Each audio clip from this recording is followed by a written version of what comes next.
Di perusahaan Sander Group, Saga terus mengetik di komputernya dengan pandangan sekilas-kilas pada putranya. Walaupun sibuk dengan pekerjaannya, dia selalu melirik apa yang dikerjakan oleh putranya di atas sofa.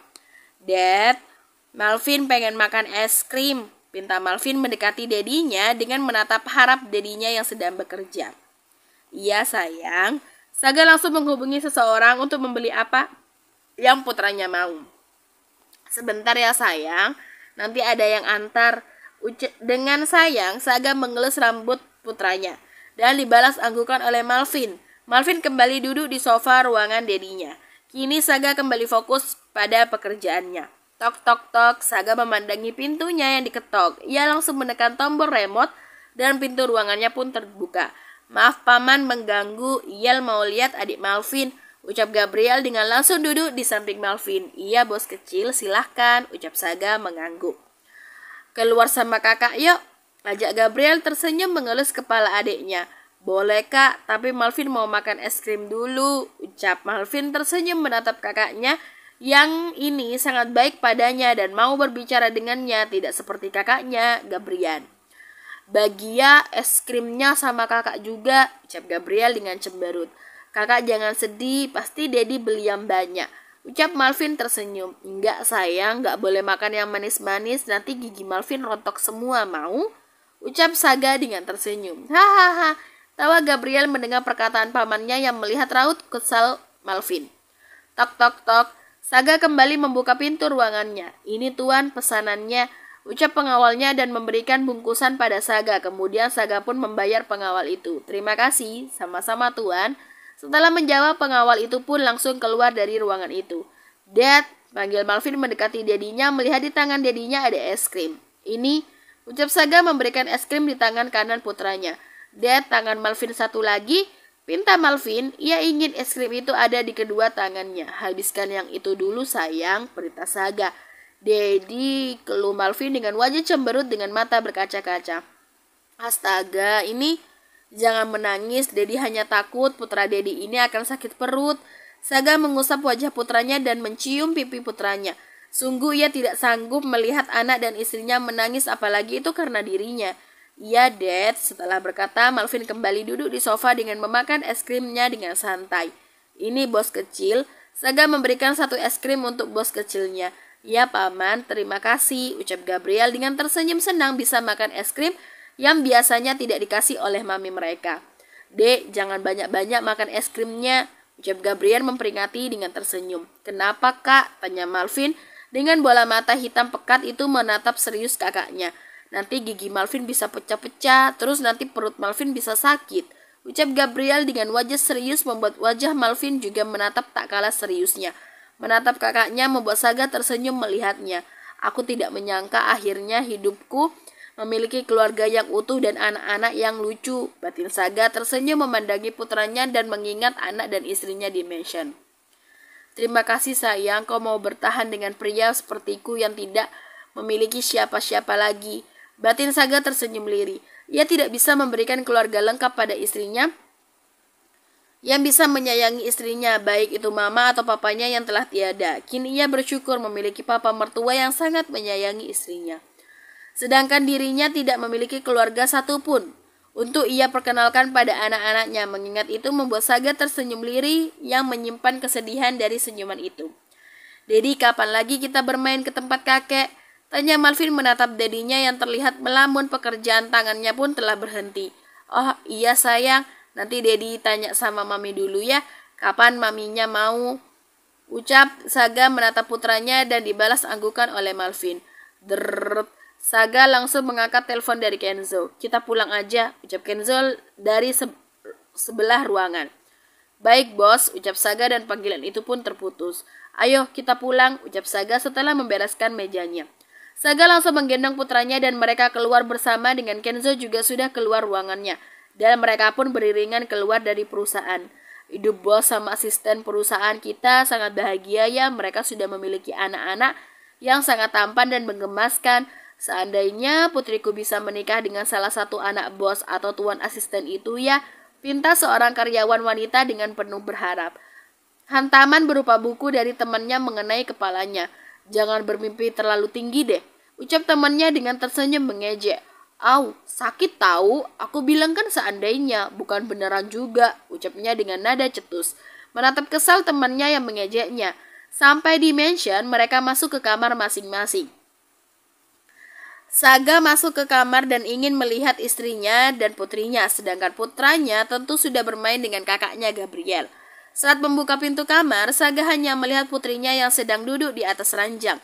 Mendengar ada suara air dari kamar mandi, berarti istrinya ada di dalam kamar mandi. Anak Dedi belum tidur ya, ucap Saga mencium gemas pipi gembul putrinya. Saga membaringkan tubuhnya di samping putrinya dan memeluk putrinya membuat baby Rea menarik-narik rambut Dedinya. Kau tahu sayang, Dedi sama mamimu dulu sampai berdebat loh saat mamimu ingin mengandung lagi. Ternyata yang lahir putri Dedi yang cantik ini. Ternyata permintaan mamimu tidak bisa dibantah sayang. Kadang-kadang mami kalian itu seperti singa kalau sudah marah sayang. Curhat Saga dengan tersenyum menenggelamkan kepalanya di perut putrinya. Tentunya membuat baby Rea geli. Kalau mami kalian marah, bantuin Dedi bujukin mami ya sayang. Ucap Saga mencium gemas wajah putrinya. Saga kembali membaringkan tubuhnya hingga beberapa saat membuatnya tertidur. Agatha yang mendengar semua ucapan suaminya hanya membuatnya tersenyum. Ternyata jika ia marah sangat keterlaluan, hingga suaminya sampai mengeluh seperti ini. Melihat suami dan anaknya tidur, baby Rea mencari kenyamanan tidur di atas lengan Dedinya dan memeluk Dedinya dengan posesif. Agatha yang melihat membuatnya tersenyum. Kemudian Agatha memberikan selimut untuk anak dan suaminya. Kau sangat lelah ya mas. Agatha mengelus lembut rambut suaminya. Di kamar Kenzo dan Queen. Sayang, putra putri kita kemana? Tanya Kenzo menatap istrinya yang sedang membaca koran di tangannya. Mereka lagi bermain di taman dengan Dedi dan Mami Hani. Jawab Queen tersenyum. Hani, kenapa anak-anak cepat pulang sekolahnya? Tanya Queen menyergit penasaran. Katanya tadi hanya ada perkenalan aja sayang, makanya pulang cepat. Kenzo bergerak naik ranjang dan berbaring di samping istrinya. Kenzo mencium belakang leher istrinya dengan memeluk istrinya dari belakang. Hani, kau mau ngapain sih? Ini masih siang, Hani, tanya Queen. Sayang, kalau aku lagi pengen, tak perlu harus malam, sayang. Bisik Kenzo dan membalikkan tubuh istrinya hingga ia mengungkung istrinya dan langsung mencium liar wajah istrinya. Tok tok tok, shit, empat Kenzo kesal. Ada aja yang mengganggu aktivitas mereka, membuat Queen tersenyum melihat kekesalan suaminya. Awas saja kalau tidak penting.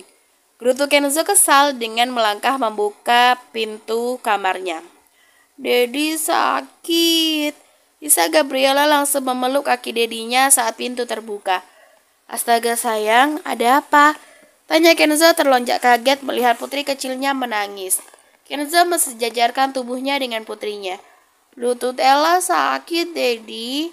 Berdarah lagi. Isa Gabriela memeluk Dedinya. Kenzo yang awalnya sedang bergairah ingin bercinta dengan istrinya, rasa itu hilang seketika melihat putrinya menangis seperti ini. Boy, adekmu kenapa? Tanya Kenzo melihat putranya Gustav yang datang. Itu Dad, tadi Gustav main kejal-kejalan sama adek. Terus ada batu, jadi adek Ella jatuh. Lutut Ella berdarah, Dad. Jelas Gustav menatap serius Dedinya. Ya udah, jangan menangis lagi ya, biar Dedi obati kakinya. Kenzo langsung menggendong putrinya masuk ke dalam kamar dan mengambil kotak P3K. Gustav pun ikut masuk ke dalam melihat adiknya. Hani, Ella kenapa? Tanya Queen melihat suaminya menggendong putrinya.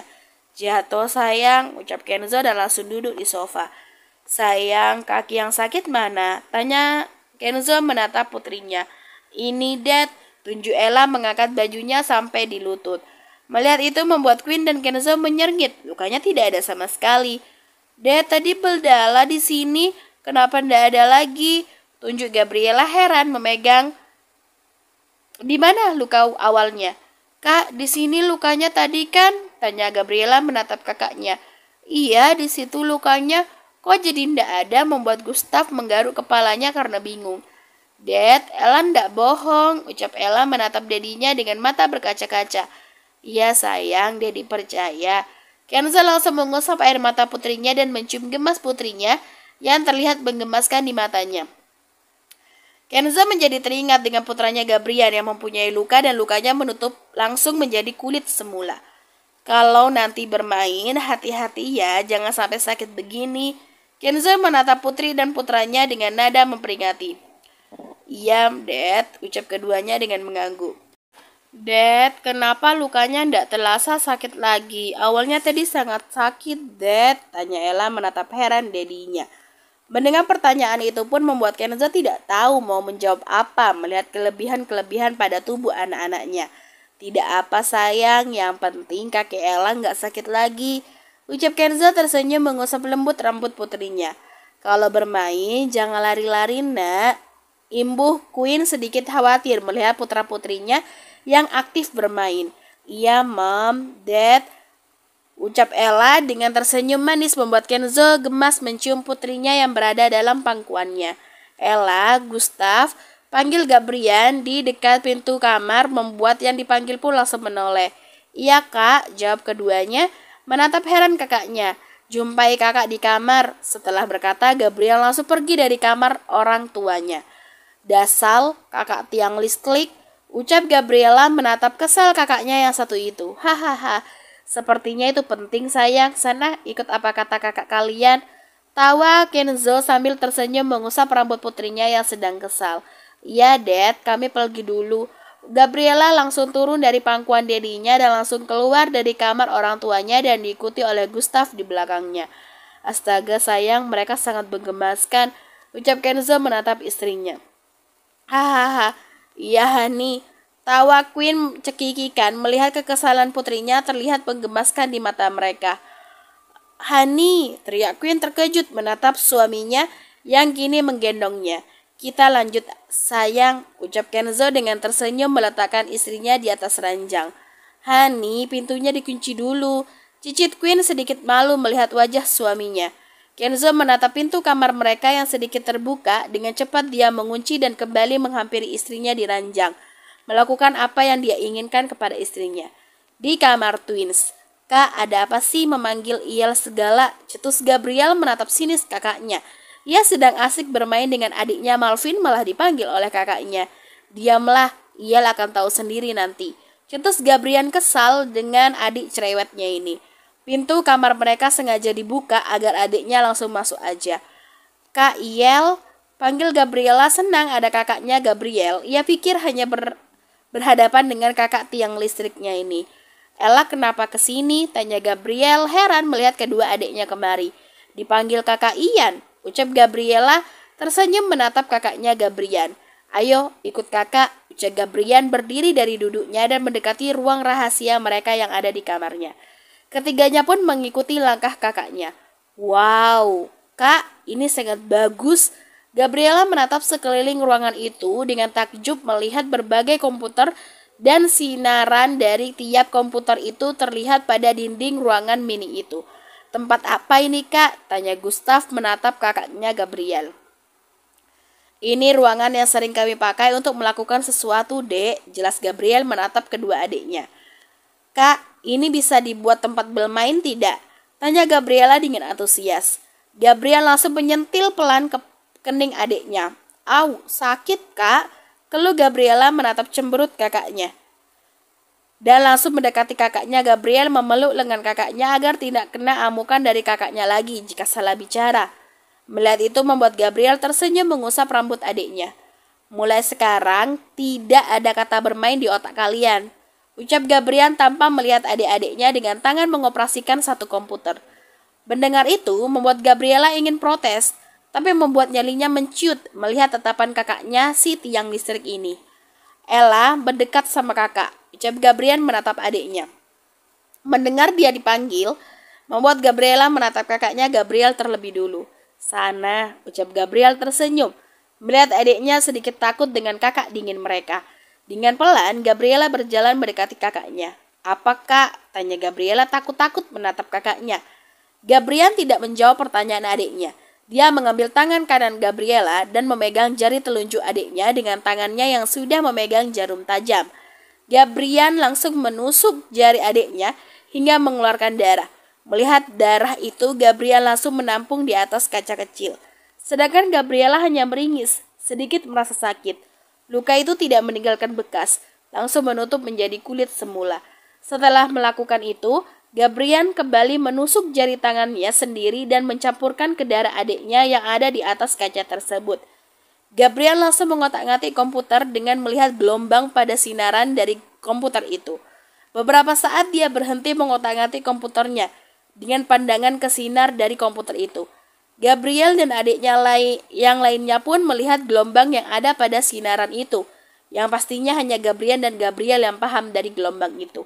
Melihat gelombang itu menyatu, tidak berpisah, membuat Gabriel tersenyum.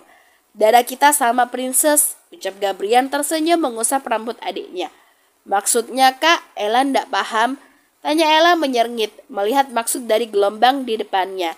"Adik kakak ini tidak akan bisa terluka, maka bagian yang terluka akan kembali menutup menjadi kulit." Jelas Gabriel tersenyum. "Benaran, Kak?" ucap Gabriela senang dan langsung memeluk pinggang kakaknya. "Iya, prinsesnya kakak." Dengan tersenyum Gabriel membalas pelukan adiknya. "Kak, Gustaf mau dicoba juga dong, mungkin sama," ujar Gustaf dengan wajah cengengesan membuat Twins menatap adiknya. "Ayo kita coba," ujar Gabriel, membuat Gabriela melepaskan pelukannya melihat kakaknya Gustaf mendekat. Gabriel kembali melakukan hal yang sama pada adiknya Gustaf. Mereka kembali melihat gelombang pada sinaran itu.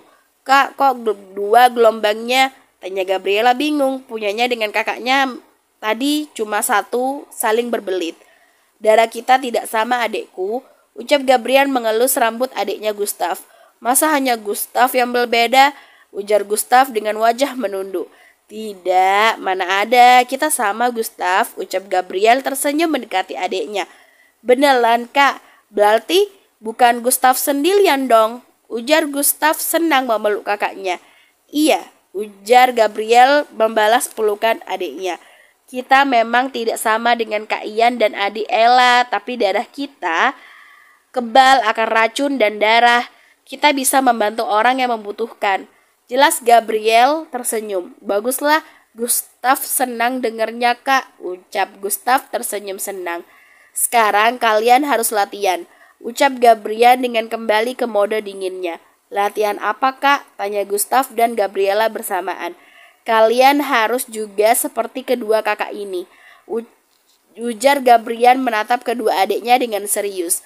"Kak, Ella tidak paham," ujar Gabriela menyerngit, benar-benar tidak paham apa yang dimaksud oleh kakaknya. Mendengar pertanyaan adiknya membuat Twins tersenyum. Bersambung.